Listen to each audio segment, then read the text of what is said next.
you love movies and movie discussions, you've come to the right place. Who am I to ask? I am the Wiz, and I'm here today to review the 1994 adaptation of Little Women, starring Winona Ryder, Kirsten Dunst, Christian Bale, Susan Sarandon, Claire Danes, Trini Alvarado, Gabriel Byrne, Samantha Mathis. Oh my God, is there a big cast on this? And I'm missing somebody. I know I'm missing somebody. Hold on. I saw Donald Logan there. That was interesting. Eric Stoltz. Okay, I'm stopping there.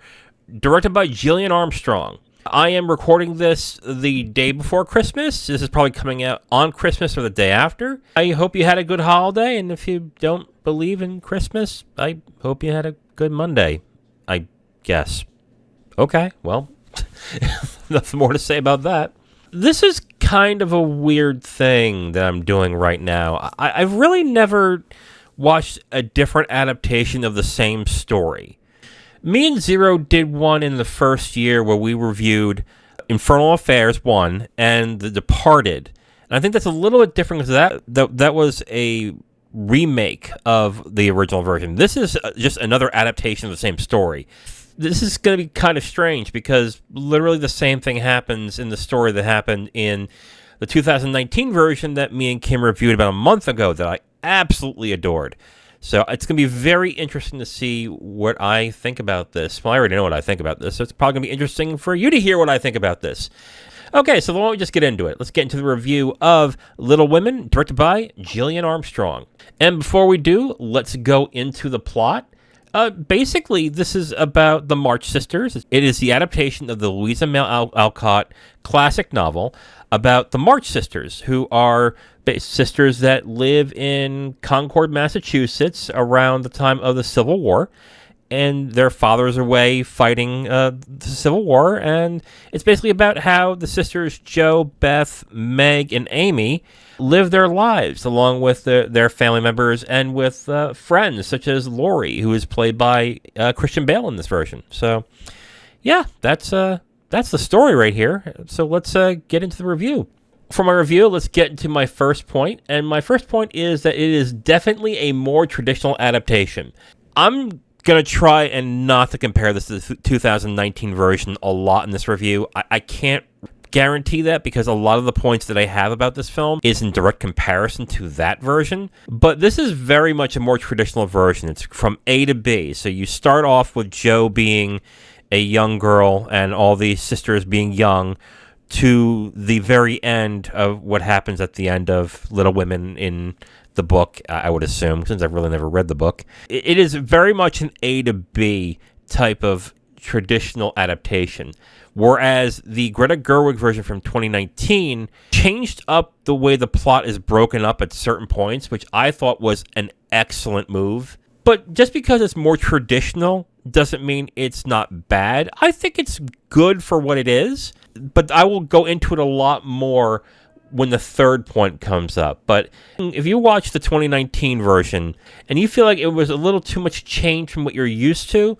you might prefer the 1994 version of Little Women. Point number 2, I liked some casting choices. I questioned others. I was surprised how much I liked Winona Ryder in this movie. I'm not a Winona Ryder fan. If you listen to my review of Beetlejuice, Winona Ryder was the only person in that movie I did not really like all that much. But for the most part, I did like the casting choices. I liked Kirsten Dunst as young Amy. I liked Winona Ryder as Jo. Beth and Meg, Trini Alvarado is not bad as Meg.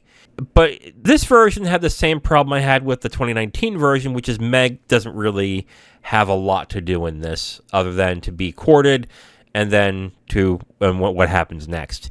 Beth, honestly, it's hard for me to really talk about whether I like the casting of Claire Danes as Beth or not, because Beth isn't really shown that much in this movie. In fact, she's barely shown in this movie other than as a background character or someone who smiles meekly or along those lines. I think this is a big issue that I have with this movie, is that Beth wasn't a major character in the 2019 version, but Beth was a much more interesting character, a much more centralized character than in the 94 version.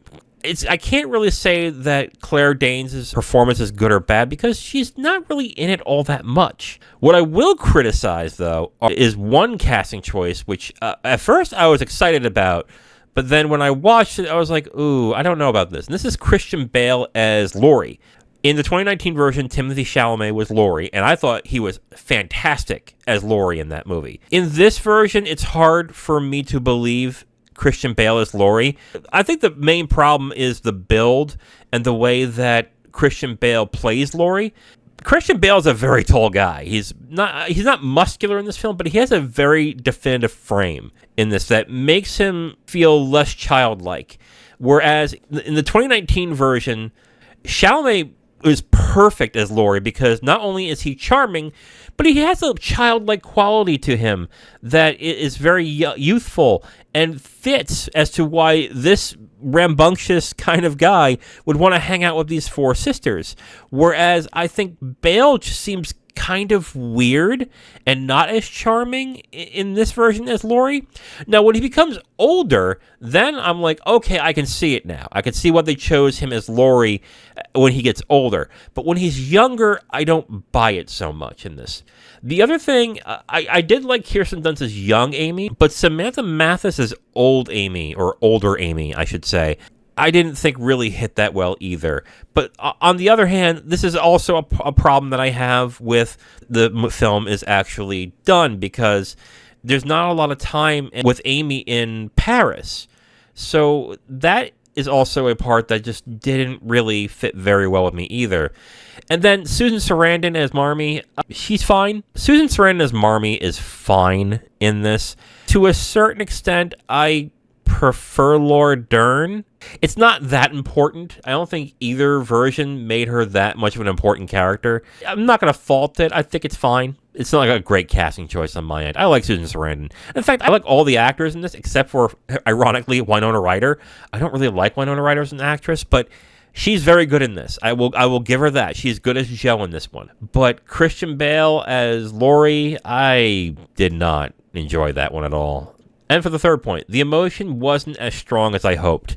I think one of the best things the 2019 version did was break up the movie the way it did. And it really made it a much more emotionally palpable movie as the film goes on. 2019, they structured the movie as a way of Jo remembering what it was like when she was younger.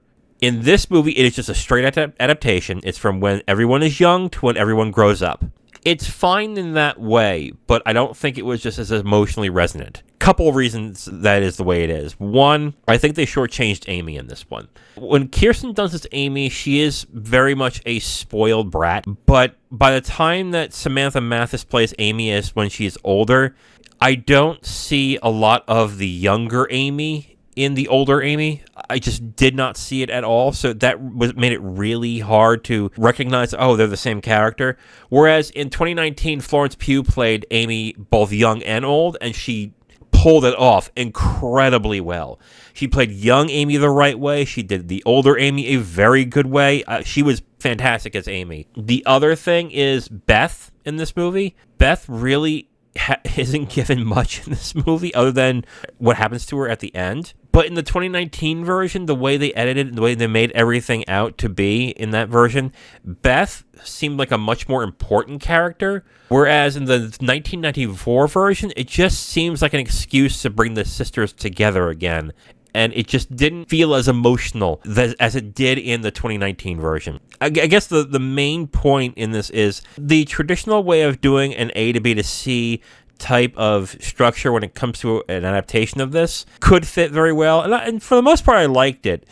But compared to the 2019 version, man, the 2019 version, I think, just did a much better job with the emotion of this story. And I think that's what makes this story work so well. It's the emotional resonance that all the characters give you in this movie. And I felt it strongly in the 2019 version. In this version, not so much. So who do I recommend this for? I recommend this for people if you prefer a more traditional adaptation. Again, they don't really mess with certain things in the movie or into the story as far as I know. It's a very much a beginning to end. There's no difference in the way they edit everything. So if you prefer it that way, I'd say that you probably should watch this. I would also recommend this if you like Winona Ryder. Again, I'm not a fan of Winona Ryder, but I think she is very good as Jo in this version. So if you like her, I would expect that you would actually really like her in this movie. Who do I not recommend this for? If you like the 2019 version, I'm going to be honest. I think it was a bad idea for me to watch this shortly after watching the 2019 version about a month ago. I think that might have colored my opinion a bit, well, probably a lot, in this version. So I would say if you're going to watch a version of Little Women, I would say watch this first and then wait some time and watch the 2019 version. But if I were to choose one or the other, it would be the 2019 version. So that's my end on that one. Who do I not recommend this for? If you prefer adaptations to be more creative, like I said in the 2019 version, they played around with how the movie is set and how it starts. And I think it made it a much better film for doing so. But if you like films that try to mess with timelines or try to tell a story in a different way, you may not like this version. I don't think it's bad. It's just much more traditional in that way. If you prefer it to be a little more creative, I would say maybe go for the 2019 version. Overall, I recommend this version. I think it's good. I'm glad that Kim kind of forced me to actually watch this. I will say, though, and I'm going to have an argument with Kim later about this. I already know I am. I vastly prefer the 2019 version. Like, vastly prefer. I think the way it's shot and the casting decisions that they made in that movie were incredibly well done. Another casting decision that I can get into that I did not like very much was Gabriel Byrne as Frederick. And the reason why is because the 2019 version, he is an older gentleman, but he's not, like, really old. It's really weird for Winona Ryder to fall in love with Gabriel Byrne. And I think Gabriel Byrne is, like, in his mid-40s in this movie, and Winona Ryder is, like, in her early 20s. So that was a really weird-looking ending when it came to that part. I do enjoy the movie. I do like certain things. I liked Winona Ryder. It just is a much more traditional adaptation, especially in the 90s. All 90s movies that are period pieces or period movies or period dramas seem to look and be shot the same. And it's something that I've definitely noticed as time's gone on, where in most period dramas now, they do different things in the way they shoot the film, but this is much more traditionally minded. And if you prefer your stories that way in period dramas, go for it. I kind of like when they do different things in period dramas. Yeah, I'm just being honest here. I do enjoy this version. I would recommend it. But would I recommend this over the 2019 version? No. I would say if you have to watch one version of Little Women, it's the 2019 version. But like Winona Ryder, if you like the cast on this one more, I'd say, yeah, go for this one. I recommend it, but yes, the 2019 version is the one I prefer. Now, if you want my full review on this movie, you can go to my website at IamTheWiz.com. You'll have my full written review right on the site, along with a link to the video that has this review that you've just listened to. Okay, so for the next few episodes, Wednesday I'm going to do the list of 10 most thought about first watches of 2023. So these are the films that I've watched this year, that I've watched the first time that I'm still thinking about. There are plenty, so this is going to be an interesting list, so check that out. Thursday, I'm reviewing Akira Kurosawa's Seven Samurai. Saturday, me and Kim are going to be reviewing Sunset Boulevard, directed by Billy Wilder. I am looking forward to that. Sunday, I'm going to do my list of top 10 first watches of 2023. Okay, so for Tuesday, the following week, then the theme for that week will be movies from years that end in 4. So that means 2014, 2004, 1994. I stole this from another podcast. I think it's a great idea that we do it from here too, so I'm going to do that as well. Tuesday, I'm going to choose a movie that I've wanted to watch for a while. It's from Francis Ford Coppola. It's The Conversation. It is a movie that a lot of film buffs and film geeks kind of say is the best film that Coppola's done. We'll see, but it's kind of hard to believe that he can do better than he did in The Godfather, but I've heard great things about The Conversation. Tune in next time, where Wednesday I talk about my 10 most thought about first watches of 2023. Thursday is Seven Samurai, directed by Akira Kurosawa. Saturday, Sunset Boulevard, directed by Billy Wilder. Sunday will be my top 10 first watches of 2023. And Tuesday, The Conversation, directed by Francis Ford Coppola. I am The Wiz, and I'll talk to you next time. Bye.